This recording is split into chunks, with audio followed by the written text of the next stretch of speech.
Hello and welcome to this brief tutorial on the accumulation and distribution momentum indicator. This one's quite different from, say, the RSI and the actual momentum indicator by name. Essentially what the accumulation and distribution indicator does is basically shows a relationship between the share price and the actual trading volume, the one in which we have here. So it's showing you a calculation based on these two things here. And an upward trend basically results from more investors buying than selling, as more of a trading volume is associated with buys. And obviously if a volume is flowing away from a particular stock or security, then the accumulation distribution indicator obviously moves down. So it moves up when we start to begin to see a build up in sort of volume and price, and then it moves downwards when we see the reverse of that.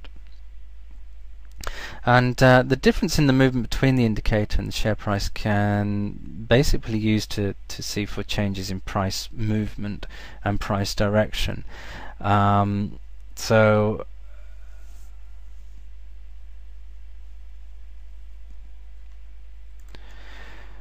for instance, if we started to see the accumulation and distribution start to move down, we would then look towards a bearish move within the actual security itself, and obviously the faster that is moving down, then we can then begin to expect, or certainly indicate, that the chart will look to become bearish as a result.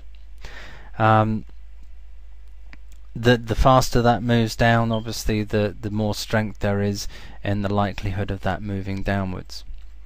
Conversely, if we begin to see the reverse of that, where we start to see a recovery in the accumulation and distribution, we can then begin to see a likelihood in a bullish movement or a recovery from a prior bearish one, a bullish movement within the security or the stock in which we're using it.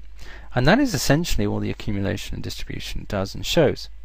It's basically showing you where we're likely to see a change in the current direction or than what we normally have, which is similar again to a momentum indicator. You know, we have this kind of swing movement going on. But it is pretty powerful in that if you catch it just at the right time, you can get some pretty good movements. Obviously the only problem with the accumulation and distribution is that it tends to pretty just match what is exactly going on, and that figures, of course, and that pretty much is the case for a lot of momentum indicators and a lot of indicators in general. But if you catch it at the right time and you don't get confused by using too many indicators, and you understand the chart and the security or the stock in which you're trading, then it can become quite a powerful tool. And once again, you can plot within the accumulation and distribution chart itself and use that much as what I was talking about in terms of the momentum, in that you can use it as points of reference that wouldn't necessarily be shown up on the chart as well.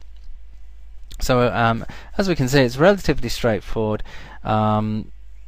It's usually, you know, the basic ones are usually the better ones, rather than these overly complex indicators, and they allow us to see a different view on a price movement based on other factors relating to the price in a simple form, and that's basically what we want from an indicator, which would then allow us to apply a certain degree of analysis to it and then make our trading decision from there. But as we've shown, it's a relatively simple indicator to use, but once you begin to get used to using it, and you use it a lot, it can be very powerful indeed.